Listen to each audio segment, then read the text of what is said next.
Olá! Todo mundo já ouviu falar da vitamina D, né? A famosa vitamina do sol. Mas, e se a gente te contasse que essa ideia, bom, não tá bem certa? Hoje, vamos mergulhar na história real por trás dessa substância e descobrir que a verdadeira identidade dela é muito, mas muito mais interessante do que o nome sugere. Vamos pensar um pouco. E se um dos pilares da nossa saúde, algo que a gente sempre chamou de vitamina D, na verdade não for uma vitamina de jeito nenhum? A pergunta parece simples, eu sei, mas a resposta pode mudar completamente o jeito que a gente enxerga o nosso próprio corpo. Então, vamos começar quebrando essa ideia. Nessa primeira parte, a gente vai descobrir qual é a real identidade da vitamina D e por que, para a ciência, ela é classificada de um jeito bem diferente. A palavra-chave aqui, gente, é pré-hormônio. Pensa assim, um pré-hormônio é a matéria-prima. Vitaminas são como peças prontas que a gente precisa importar para o nosso corpo, sabe? Pela comida. Já a vitamina D não, o nosso corpo mesmo que fabrica, usando a luz do sol. A fonte principal dela não está no prato, mas na nossa pele. Isso a coloca numa categoria totalmente diferente. Ok, então se é um pré-hormônio, ela age como um hormônio. A função mais conhecida dela é essa aí, controlar o cálcio e o fósforo.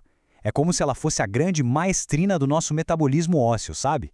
Garantindo que nossos ossos tenham todos os blocos de construção que precisam para se manterem fortes e saudáveis.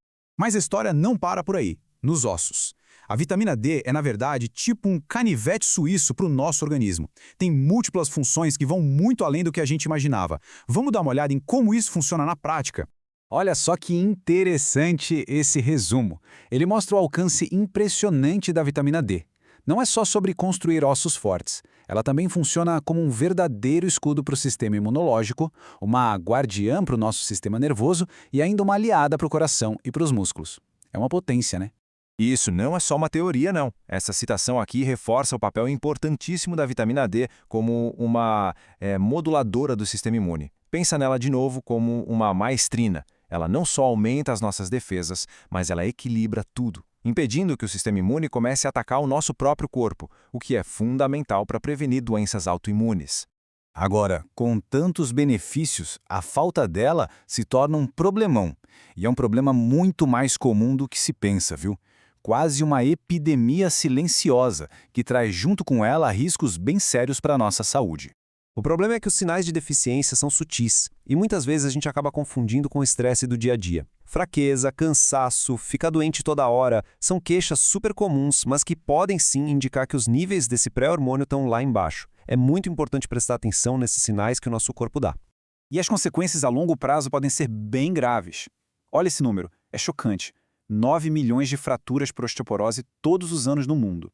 A osteoporose é basicamente a manifestação final e mais severa da falta crônica de vitamina D, que vai enfraquecendo os ossos até eles quebrarem.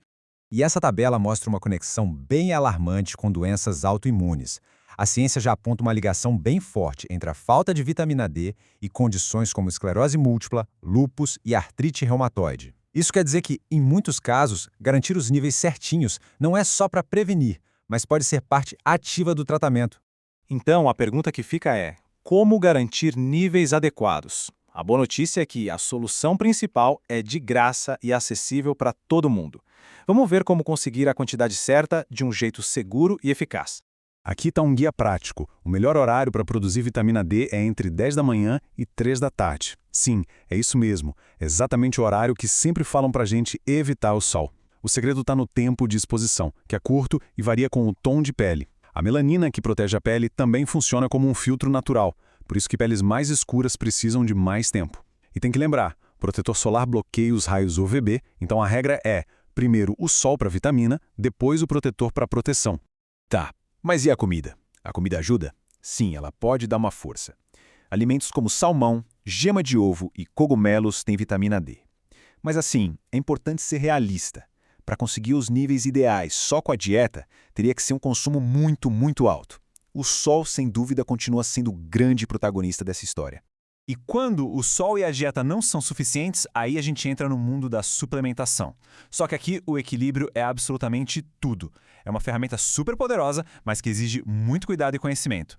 Na hora de procurar um suplemento, é bem comum encontrar essas duas formas, a D2 e a D3. E nesse ponto, a ciência é bem clara. Como a gente vê na comparação, a vitamina D3, que é a mesmíssima forma que o nosso corpo produz com o sol, é muito mais eficaz para aumentar e manter os níveis de vitamina D no sangue. E aqui a gente chega no grande perigo, mas nem sempre é melhor. A vitamina D é lipossolúvel. O que isso quer dizer? Que ela não é eliminada facilmente pelo corpo, como outras vitaminas. Ela se acumula na nossa gordura. É por isso que níveis acima de 100 nanogramas por mililitro são considerados tóxicos. E é por isso também que se automedicar com doses altas é extremamente perigoso. Essa citação aqui de um alerta oficial da Vigilância em Saúde resume bem o risco. O excesso de vitamina D causa um acúmulo de cálcio no sangue, a tal da hipercalcemia, que pode levar desde náuseas até uma insuficiência renal aguda. É uma condição muito séria que só reforça a necessidade de ter sempre um acompanhamento profissional.